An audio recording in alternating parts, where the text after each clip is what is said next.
વર્ષો પરમાર સહયોગ દ્વારા પ્રસ્તુત ન્યૂઝ 20 ગુજરાતીમાં આપ સૌ દર્શક મિત્રોનું હાર્દિક સ્વાગત કરું છું। જોઈએ આજના મુખ્ય સમાચારો। જૂનાગઢ નજીક ઝાંઝડા ચોકડી પાસે ભાજપ અધ્યક્ષ સી.આર. પાટીલના હસ્તે ગિરનાર કમલમ કાર્યાલયનું ઉદ્ઘાટન કરવામાં આવ્યું। જૂનાગઢ ઝાંઝડા રોડ ઉપર નવનિર્મિત ગિરનાર કમલમ કાર્યાલયનું ઉદ્ઘાટન સી.આર. પાટીલના હસ્તે કરવામાં આવ્યું। આ ઉદ્ઘાટનમાં ધારાસભ્ય, સંસદ સભ્ય, મેયર, કાર્યકર્તાઓ, હોદ્દેદારો તેમજ પ્રમુખો હાજર રહ્યા હતા। સી.આર. પાટીલે સભાને સંબોધન કરતા જણાવ્યું હતું કે આવનારા સમયમાં ચૂંટણી છે, ત્યારે હોદ્દેદારો, કાર્યકર્તા અને ભારતીય જનતા પાર્ટીના પેજ પ્રમુખો વહેલી તકે કામે લાગી જાય। ભારતીય જનતા પાર્ટીની જીત માટે વધુમાં વધુ શ્રેય કાર્યકર્તાઓ અને પેજ પ્રમુખોને જાય છે। સી.આર. પાટીલે જણાવ્યું હતું કે નરેન્દ્ર મોદી અને અમિત શાહ દ્વારા દેશના તમામ જિલ્લાઓમાં ભારતીય જનતા પાર્ટીનું કાર્યાલય બનાવવાનું આયોજન કરવામાં આવ્યું છે। જે અનુસંધાને ગુજરાતના ઘણા જિલ્લાઓમાં કાર્યાલયનું કામ પણ પૂર્ણ થઈ ગયું છે અને બાકી કાર્યાલયનું આવનાર સમયમાં કામ પૂર્ણ કરવામાં આવશે।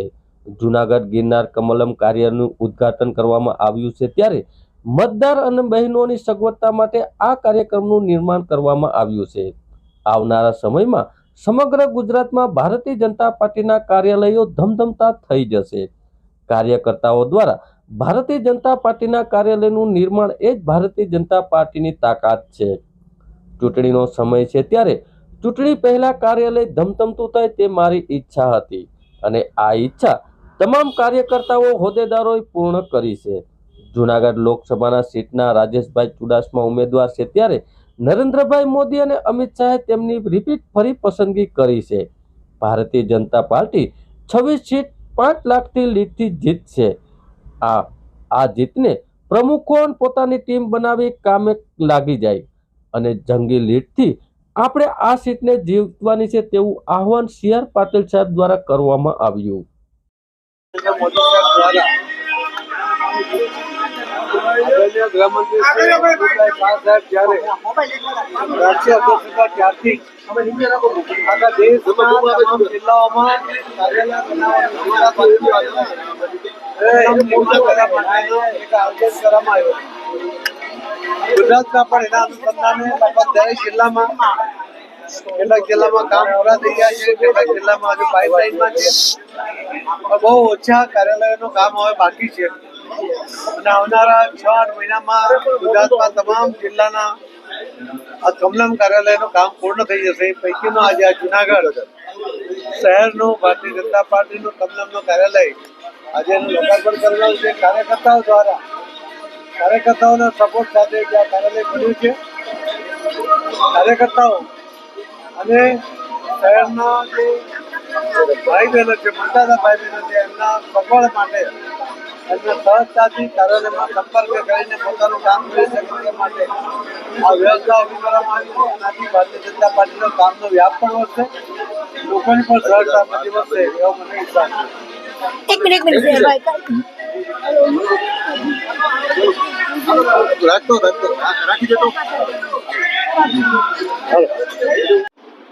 આજે જૂનાગઢ મહાનગર ભારતીય જનતા પાર્ટીના ગિરનાર કમલમ કાર્યાલયનું લોકાર્પણ ગુજરાત પ્રદેશના યશસ્વી પ્રદેશ અધ્યક્ષ આદરણીય સી.આર. પાટીલજીના વરદ હસ્તે કરવામાં આવેલ। કાર્યાલય એટલે કાર્યકર્તાઓનું મંદિર, જ્યાંથી કાર્યકર્તાઓને પ્રેરણા મળતી હોય, લોકોના કામ કરવા માટે સરળતાથી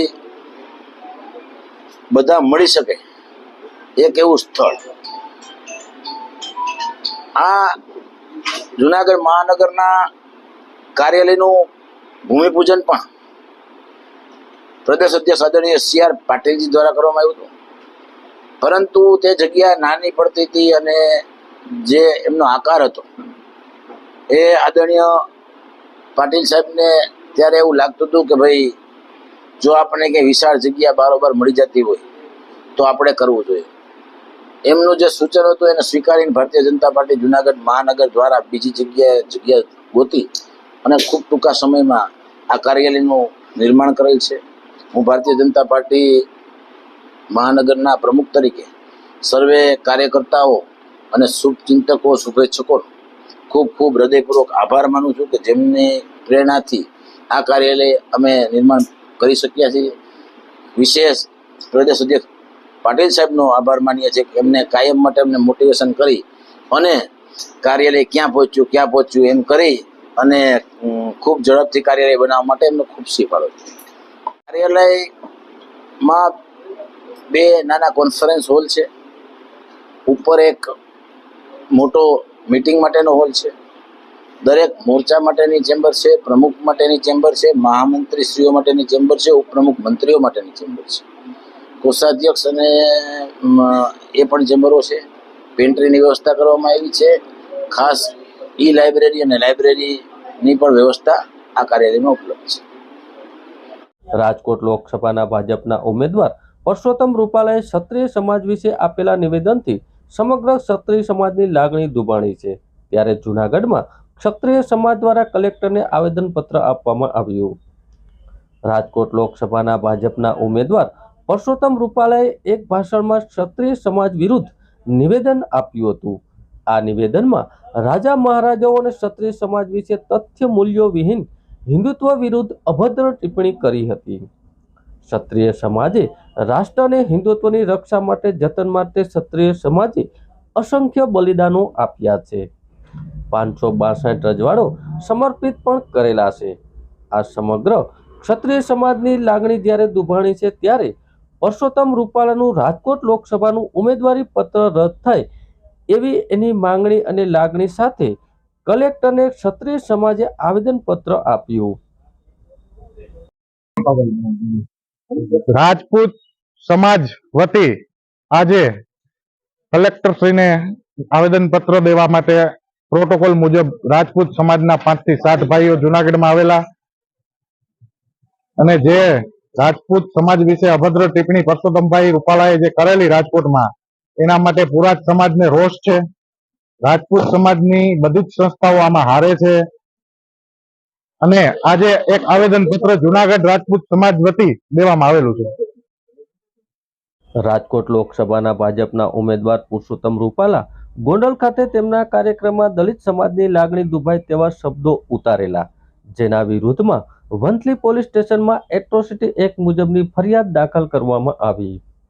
રાજકોટના ઉમેદવાર પરસોત્તમ રૂપાલાની મુસીબતમાં ફરી વધારો થયો છે. ગોંડલના એક કાર્યક્રમમાં નિવેદનને લઈ દલિત સમાજની લાગણી દુભાય એ સામે આવ્યું છે. ત્યારે પરસોત્તમ રૂપાલા વિરુદ્ધ એટ્રોસિટી એક્ટ મુજબની ફરિયાદ દાખલ કરવામાં આવી છે. ગોંડલના દલિત સમાજની લાગણી દુભાય તેવું નિવેદન આપી પરસોત્તમ રૂપાલાએ ફરી વિવાદમાં ફસાયા છે. દલિતોનો કાર્યક્રમ કોઈ કામ વગરનો કાર્યક્રમ ગણાવી દલિત સમાજમાં રોષ ફેલાયો છે. પુરુષોત્તમ રૂપાલા સામેની એટ્રોસિટી એક્ટ મુજબની ફરિયાદ નોંધવા વંથલી પોલીસ સ્ટેશનમાં અરજી કરવામાં આવી છે. વંથલી નજીકના સાતલપુર ગામના સામાજિક કાર્યકર અજય નાનજીભાઈ વાણવીએ વંથલી પોલીસ સ્ટેશનમાં રાજકોટના ભાજપના ઉમેદવાર પરસોત્તમ રૂપાલા સામે લેખિત અરજી કરી છે. ગોંડલ ખાતે ક્ષત્રિય સમાજના કાર્યક્રમમાં દલિત સમાજનો કાર્યક્રમ એ કોઈ કામનો નહોતો એવું મોઢું બગાડી બોલ્યા હતા. ત્યારે આ કાર્યક્રમ કોઈ કામનો ન હોવાનું અને અમે તો કરશનદાસ સાગઠિયાના ભજનો સાંભળવા ગયા હતા, ત્યાં ગયા હતા અને કાર્યક્રમ એ કોઈ કામનો નહોતો. આ નિવેદન સામે દલિત સમાજમાં રોષ ફેલાયો છે. દલિતોનો કાર્યક્રમ કઈ કામનો ન હોય તેવું ગણાવી ક્ષત્રિયોને વહાલ કરતા દલિતોનું અપમાન કર્યું છે. ત્યારે દલિતોના કાર્યક્રમને કામ વગરનો કહી દલિતનું અપમાન કરે છે, જેને લઈ વંથલી પોલીસ સ્ટેશનમાં એટ્રોસિટી એક્ટ અન્વયે ગુનો દાખલ કરવા અરજી કરવામાં આવી છે. બીજા ખૂબ રહ્યા, અંગ્રેજો ખૂબ રહ્યા અને એને દમન કરવામાં બાકી નહોતું રાખ્યું છે. અને મહારાજાઓ નિમ્યા, એમણે રોટી બેટીના વ્યવહાર કર્યા, પણ મારા રૂખી સમાજે ન તો ધર્મ બદલ્યો ન તો વ્યવહાર કર્યો. એને સૌથી વધુ દમન કરવામાં આવ્યું હતું, પણ એ નતા હટ્યા. આ 1000 વર્ષે રામ એના ભરોસે આવ્યો છે, એમને નથી આવ્યો. તેથી એની તલવારો આગળ નહોતા ઝૂક્યા, ન તો નાના માણસો હતા, ન તો એ ભયથી તૂટ્યા ન ભૂખથી તૂટ્યા અને અડીખમ રીતે ટીક્યા એ સનાતન ધર્મ છે. એના આ વારસદારો છો. અમને તમારા માટે માન છે, મને તો તમારા માટે ગૌરવ છે. ધન્યવાદ. ભારત માતા કી જય ભીમ. અજય વાણવી, સામાજિક કાર્યકર, વંથલી. થોડા દિવસ પહેલા રાજકોટ દલિત સમાજના કાર્યક્રમમાં રાજકોટ લોકસભાના ભાજપના ઉમેદવાર પરસોત્તમભાઈ રૂપાલા દ્વારા ક્ષત્રિય સમાજને માનહાનિ થાય તેવા જે શબ્દોનો પ્રયોગ કરેલો હતો, જેથી સમગ્ર ગુજરાતના ક્ષત્રિય સમાજ રોષમાં હતા. અને આ રોષને ઠાળવા માટે ગઈકાલે ગોંડલ ખાતે પરસોત્તમ રૂપાલાની માફીનો કાર્યક્રમ એક યોજાયો હતો. આ માફીના કાર્યક્રમમાં ક્ષત્રિય સમાજને વહાલા થવા માટે દલિત સમાજને ઉતારી પડવાના જે એના હાવભાવ અને જે વાણીવિલાસ હતો, એનાથી સમગ્ર ગુજરાતના અને સમગ્ર ભારતના દલિત સમાજની આસ્થાને, એની લાગણીને ઠેસ પહોંચી છે. મેં આજે વંથલી ખાતે લેખિત ફરિયાદ આપી અને પરસોત્તમ રૂપાલા વિરુદ્ધ એટ્રોસિટી એક્ટ મુજબ ગુનો દાખલ કરવા માટે અરજી આપેલી છે. અને આગામી 48 કલાકમાં જો ફરિયાદ દાખલ નહીં કરવામાં આવે તો નામદાર કોર્ટની અંદર હું ફરિયાદ દાખલ કરાવીશ. શું માંગણી તો એવી જ છે કે જો દલિત સમાજની લાગણી દુભાતી હોય અને ક્ષત્રિય સમાજની પણ લાગણી દુભાતી હોય, જે આ માનસિકતા છે, આવા માનસિકતા વાળા લોકોને રાજકોટ તો ઠીક છે, પણ સમગ્ર ગુજરાતમાં ક્યાંય પણ લોકસભાની કે ધારાસભાની ટિકિટ ન ફાળવવી જોઈએ.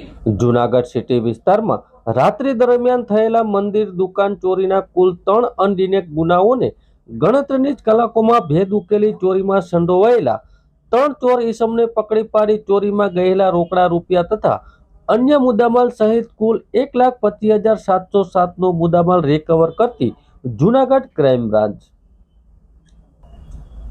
જુનાગઢ શહેરના અલગ અલગ વિસ્તારમાં ખલીપુર રોડ પર આવેલા શુભેશ્વર મહાદેવ મંદિર, માંગનાથ રોડ ઉપર આવેલ કપડાના શોરૂમમાં અને બસ સ્ટેન્ડ નજીક આવેલા પાનના ગલાને તસ્કરોએ ટાર્ગેટ બનાવી 65,000ની ચોરી થયાની ફરિયાદ નોંધાઈ હતી. જુનાગઢ ક્રાઇમ બ્રાન્ચે ચોરીનો ભેદ ઉકેલી 3 શખ્સોને ઝડપી 1.25 લાખનો મુદ્દામાલ કબજે કરી આગળની કાર્યવાહી હાથ ધરી છે. શહેરના ખલીપુર રોડ ઉપર આવેલ શુભેશ્વર મંદિર 2 દાનપેટીમાંથી તસ્કરોએ હાથફેરો કર્યો હતો. એ ઘટના સીસીટીવી કેમેરામાં કેદ થઈ હતી. આ દાનપેટીમાંથી 55,000થી વધુની રકમની ચોરી થઈ હતી. ઉપરાંત ચોર ત્રિપુટી દ્વારા માંગનાથ રોડ ઉપર આવેલા કપડાના શોરૂમના તાળા તોડી ચાંદીના સિક્કા સહિત 10,000ની રકમની ચોરી કરી હતી. આમ કાપડની દુકાન બહાર ગયેલા સીસીટીવીમાં ચોરીની ઘટના પણ કેદ થઈ હતી. ગુનામાં જુનાગઢમાં રહેતો હિતેશ અશોક ગોરેજ, પારસ પાનવાડીમાં રહેતો શ્યામ જસા ઉભડિયા તથા જોશીપરા વિસ્તારમાં રહેતો પ્રકાશ સૌજી ભૂતિયા સંકળાયેલો હોવાની બાતમીને આધારે જુનાગઢ ક્રાઇમ બ્રાન્ચ પોલીસે તપાસ હાથ ધરતા શાંતેશ્વર રોડ નજીકથી હાલતમાં 3 શખ્સોને ઝડપી પાડી પૂછપરછ હાથ ધરતા 3 શખ્સો ચોર કર્યાનું કબૂલ્યું હતું. જુનાગઢ પોલીસે 3 શખ્સોની ધરપકડ કરી રૂપિયા 1.25 લાખનો મુદ્દામાલ કબજે કરી આગળની કાર્યવાહી હાથ ધરી છે. તારીખ 29/3/2024 ના રોજ રાત્રિના સમયે જૂનાગઢ શહેર વિસ્તારમાં એક સાથે ચોરીના 4 બનાવો બનેલા. એ અંતર્ગત લોકલ ક્રાઇમ બ્રાન્ચની ટીમે તાત્કાલિક આ બનાવની ગંભીરતાને ધ્યાને લઈ અને તેની અલગ અલગ ટીમો બનાવી ટેકનિકલ સર્વેલન્સ, ઉપરાંત નેત્રમની ટીમ અને અન્ય પ્રાઇવેટ સીસીટીવી કેમેરાના આધારે આ જે શક પડતા ઇસમો છે તે મૂળ શાંતેશ્વર રોડ ઉપર હોવાની હકીકત મળતા લોકલ ક્રાઇમ બ્રાન્ચની ટીમ દ્વારા છે એમની અંગ ઝડપી કરી પૂછપરછ કરતા પોતે આ શકદાર ઇસમો તરીકે 41 અને CRPC કલમ 102 મુજબ છે 1,25,000 કરતાં પણ વધારેની રકમનો મુદ્દામાલ રિકવર કરેલો છે. આ ઉપરાંત આ આરોપીઓ વિરુદ્ધ જે અલગ અલગ ગુનાઓ દાખલ થયેલા છે તે બાબતે પણ પૂછપરછ કરેલી છે. સાથે સાથે A ડિવિઝન પોલીસ સ્ટેશન અને B ડિવિઝન પોલીસ સ્ટેશનમાં જે આ બનાવો બનેલા તેમાં પણ ગુના દાખલ થયેલા છે. તો પ્રાથમિક તપાસ કર્યા બાદ આ આરોપીઓને છે અન્ય ગુનામાં સંડોવાયેલા છે કે કેમ A ડિવિઝન અને B ડિવિઝન ગુનાના કામે છે સોંપવામાં આવશે.